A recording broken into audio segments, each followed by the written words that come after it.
महाराज को जेल से बाहर लाऊंगा। नहीं दादाजी, अब मैं इस परिवार का हिस्सा बन चुकी हूँ। अगर मेरे परिवार की तरफ कोई आंख उठाकर देखेगा तो मैं उसकी आंखें नोच लूंगी, लेकिन अपने परिवार पर कोई आंच नहीं आने दूंगी दादाजी। वाह बेटी वाह, ठीक है बेटी, मैं इसी वक्त खैरागढ़ रियासत के शाही महल में जा रहा हूँ। साथियों, इसी वक्त तैयारी बनाओ और हवेली को चारों तरफ से घेर लो और मंत्री भवानी सिंह महारानी चमेली को। ठहरिए, क्या मंत्री भवानी सिंह? हाँ दादाजी, वही तो मेरे दुश्मन में। क्या बेटी? क्योंकि मेरे नागराज को सैलानी जादूगर के हवाले उन्हीं दोनों ने किया था। अरे वो बेटी, वो दोनों जहर के बुताए हुए हैं। चलिए दादाजी, उनके आप हर रगों में जहर है। उनका सारा जहर में चूस लूंगी। बेटी, जब तेरा इशारा रहा तो मैं एक एक अंग से जहर खींच लूंगा। चलिए आओ मेरे।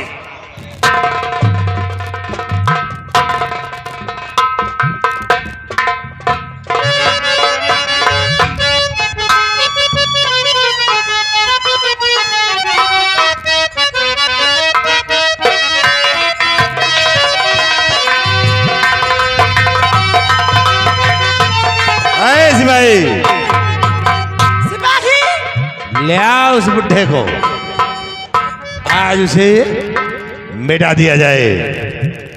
मिटा दो और मिटाने के बाद देखो, तूफान चल रही है, राजा बन जाओ, तूफान रुकवाएंगे। अब फिर हुकूमत हमारी लोगों की चलेगी ना यहाँ पर।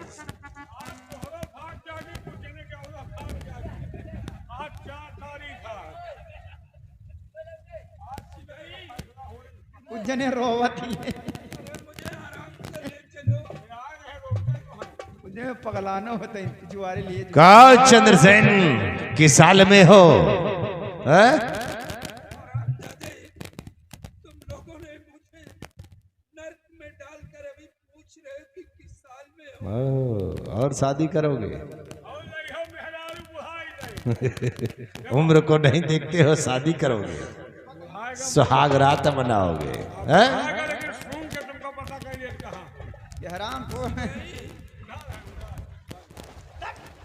आज से मिटा देना ही बेहतर है। चंद्रसेन, अब तुम इस दुनिया से जाओगे। आज के बाद तुम्हारा आमोदाना रोड गया। अब तुम मरने के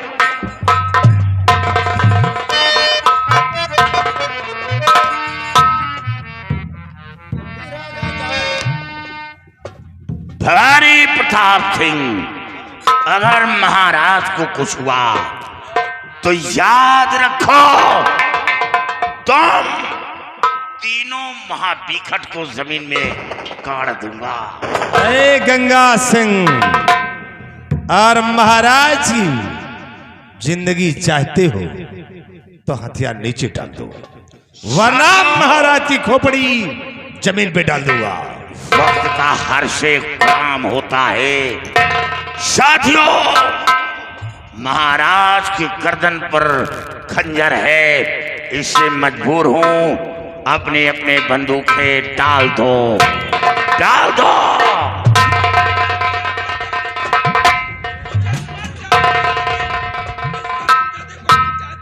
तेरी आवाज कोई नहीं सुनेगा। अले बुढ़े,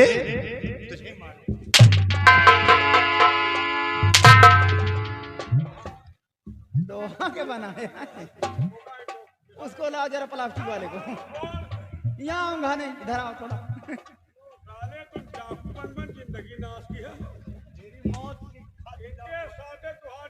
घर में बीबी रोती, हरामखोर डाकू बन गए।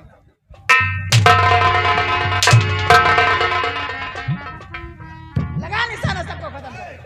उड़ा बंदूक से, अपने हिरासत में कर लो बंदूक से। मरने के लिए तैयार हो जाओ डाकू नंगा। वैसे ही तो भाग्य वही लपलपैया पाए हुए हैं।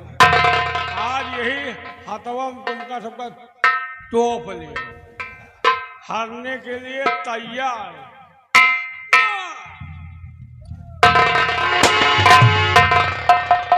हट जा लड़की, मौत को गले क्यों लगा रही है? मौत से खेलने वाली है। हट जा। चलाओ गोली मारो।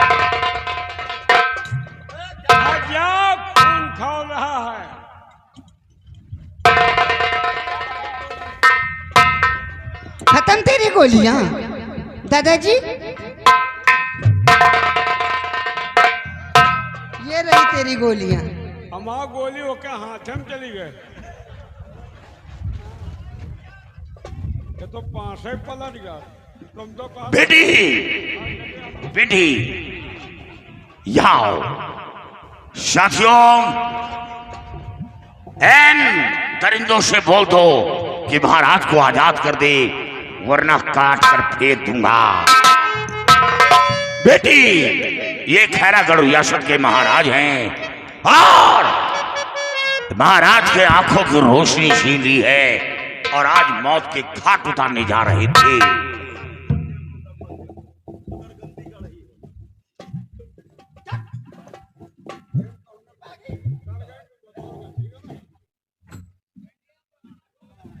आप चिंता मत कीजिए दादाजी, मैं राजन की आंखें भी ठीक कर देती हूँ। जरा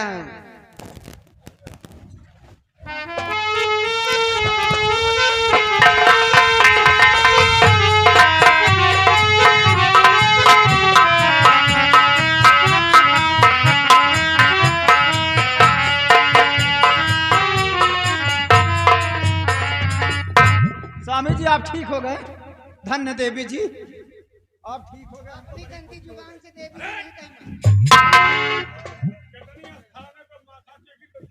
और साले कुत्ते, तो भी तो ना जा मालूम कितना कितना खर्च किया होगा हमारी आंख ठीक करवाने के लिए।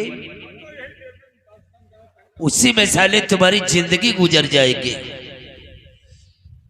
लेकिन मैं ये जानना चाहता हूं कि तुम लोग कौन हो, जो कि इस मुसीबत से मुझे निजात दिलाने वाले। महाराज, आपने पहचाना नहीं? नहीं, पहचानो कि मैं कौन हूं।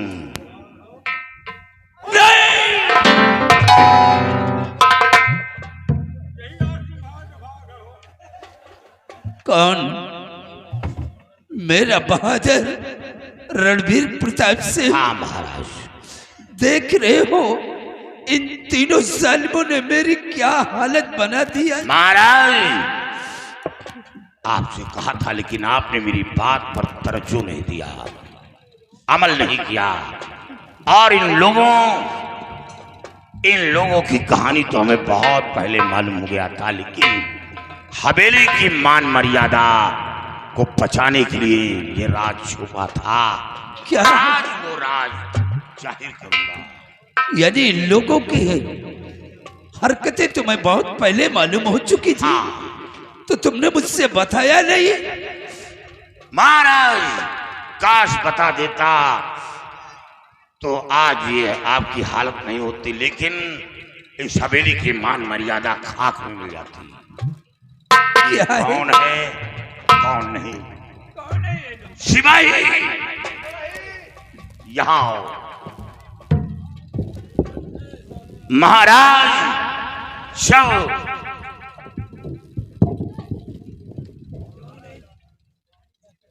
ये डंडा सही करवा ली, आज डंडा से डंडी बना दी।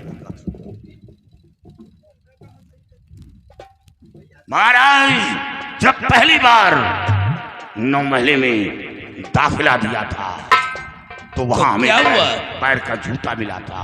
पैर का और वो जूता? जूता के विषय में दरियाफ्त किया तो इसने बताया कि जूता महाराज का है, लेकिन मैं आपके पैर का जूता अच्छी तरह जानता हूँ। वो पैर का जूता 9 नंबर का है और वो जूता आज भी मेरे पास मौजूद है। कहाँ है? उससे ले आओ। सिपाही जूता लेकर आओ।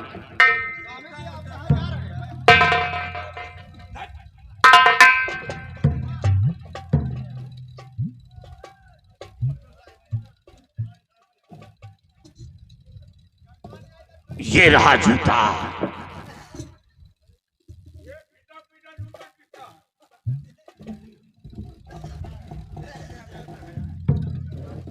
ये किसका जूता है?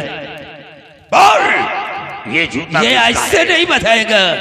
रणवीर प्रताप सिंह तुम्हारे लिए फुल छूट है। महाराज, ये काम आपका है, मेरा नहीं। ले आओ अंडर। स्वामी जी आपकी उम्र ज्यादा हो गई, आराम करने का वक्त है, चलो आराम करते हैं। और इन लोगों को कुछ नहीं। कहाँ आराम करोगे? बोल, जूता किसका है? बोल, ये जूता किसका है? हमें किसका है? खींचा पीटा जूता यार। किसका है ये जूता? किसका है? और ये हमारे हमसे क्या मतलब? जूता क्या होगा? जूता मैं थोड़ी पहनती हूँ। क्या? भवानी सिंह, सामने जरा इसके ये घंटा माला उतारो सब। ये साला जो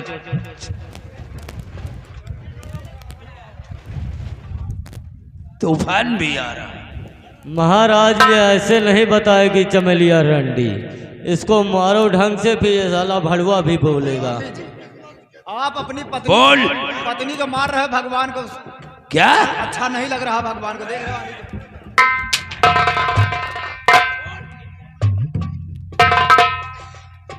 बोल, ये जूता किसका है?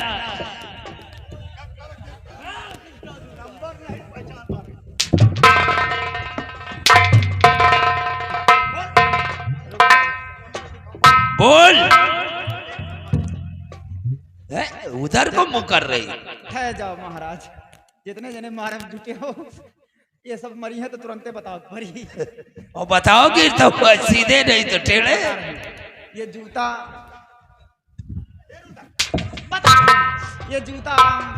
मंत्री जी का है। क्या? ये साला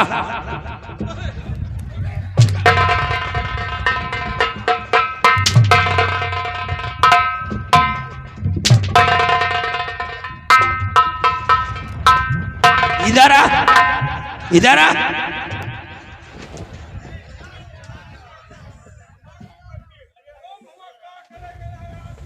बोल, ये तेरे पैर का जूता हमारे 9 माइलों में कैसे पहुंचा? देखो महाराज, मारना नहीं, मैं सब कुछ बतला दूंगा। अगर सीधे बता दोगे मैं बता दूंगा तो अच्छा ही नहीं, साले बदन पे चमड़ा नहीं रहते। देखो महाराज, मैंने आपकी शादी किसी और से नहीं करवाया। क्या? ये हमारी प्रेमिका है और मैंने वादा किया था कि शादी सम्राट से करवाऊंगा, लेकिन सुहागरात मैं ही मनाऊंगा। और जिस वक्त सुहाग सेज पर आप गए और वहीं जब आप बेहोश हो गए थे तो आपको दूसरे कमरे में शिफ्ट कर दिया गया। क्या बेहोश? हाँ, जब आप बेहोश, जब जानते हैं आप काम के नहीं हैं तो शादी क्यों किया था? बता रहा हूं, जब आप दूसरे कमरे में शिफ्ट कर दिया गया तो हम और सिपाही उसी वक्त 9 महले में दाखिल हो गए। सुहाग सेज पर हम पहुंचे तो ये गेट पे था, ये गेट पे था और उसी बीच रणवीर प्रताप सिंह की आने की आहट मिली तो वहीं से हम लोग जल्दबाजी में भगे और मेरे दाहिने पैर का जूता वहीं रह गया। ये मेरा ही जूता है। अच्छा, और बताओ, जब शेरा डाकू को गिरफ्तार करने गया तो वहां बिगड़ में शेरा डाकू तो नहीं मिला, लेकिन शमशीर मिली है। वो शमशीर आज भी मेरे पास मौजूद है। महाराज, ये शमशीर देखा जाए, शेरा डाकू तो नहीं मिला, लेकिन ये वहां शमशीर मिली है। इस शमशीर में तो हमारे खैरागढ़ के राज दरबार की शाही मोहर लगी हुई है। ये भवानी सिंह के पास रहती थी, लेकिन तुम्हें बिगड़ में कैसे मिली? बोल, ये शमशीर बिगड़ कैसे पहुंची? याद रखो, नहीं काट कर फेंक दूंगा। इधर नहीं आता, खुशट वहां देख रहा है। आगे आगे उसको तो नहीं बुलाते हो, हम ही उधार रहे। वो भी तो था जो भाग गया वो भाग गया। देखो रणवीर प्रताप सिंह, जिस वक्त तुम राज दरबार 9 महले पहुंचे और जूता लेकर राज दरबार के लिए रवाना हुए तो मां और सिपाही जब पहुंचा, चमेली ने कहा कि तुम्हारे पैर का जूता रणवीर प्रताप सिंह महाराज के पास लेकर जा रहा है और तुम्हारे राज दरबार पहुंचे से पहले मां और सिपाही महाराज के पास पहुंच गया और महाराज से शिकायत किया कि शेरा नाम का डाकू सीमा के सटे हुए गांव में दहशत फैला रखा है, लेकिन शेरा डाकू कोई और नहीं था, मैं और ये सिपाही था। तो इसका मतलब शेरा डाकू तू ही है? हाँ, और उसी भगदड़ में पीघल में हमारी शमशीर कहीं खो गई थी। तो इसका मतलब जख्मी करने वाला तू ही है? हाँ, हमारी गोली जब तुम्हारे दाहिने भुजा पे लगी तो तुम लुढ़कते हुए पहाड़ी से नीचे चले गए और वही समझा कि तुम समाप्त हो गए। महाराज, तीसरी सबूत मेरे पास है। ये ताबीज है, ये वो ताबीज है इंसान के नाक पे लगा देने से वो चंद लम्हों के लिए बेहोश हो जाता है और अपना मनचाहा काम बना लेता है। ये वो ताबीज है, जादुई शक्ति इसमें भरपूर।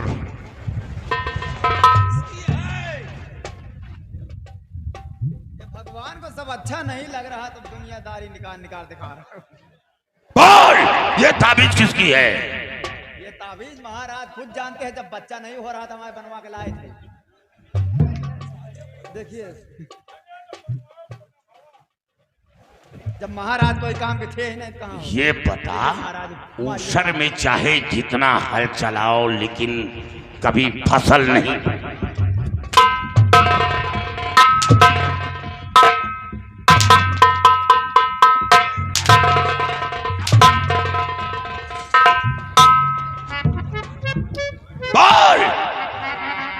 बोल सच्चाई, ये ताबीज किसने बनवा कर तुझे दिया कि ऐसा खेल खेलो?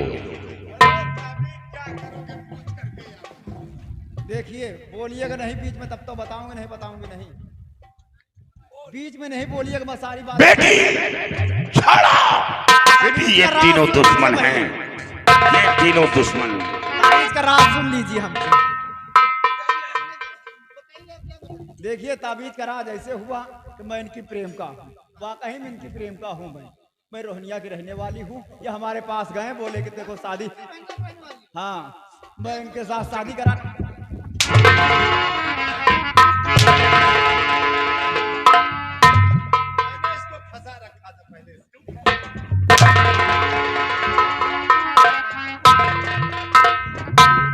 तुम लोग इस दुनिया में जीने के योग नहीं हो।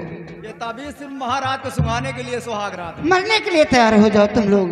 धरती के बोझ, हमका ये गांव के बहन बिटिया समझ के छोड़ दो। हाँ, इनका न मारो, बस शटर लगवावे का।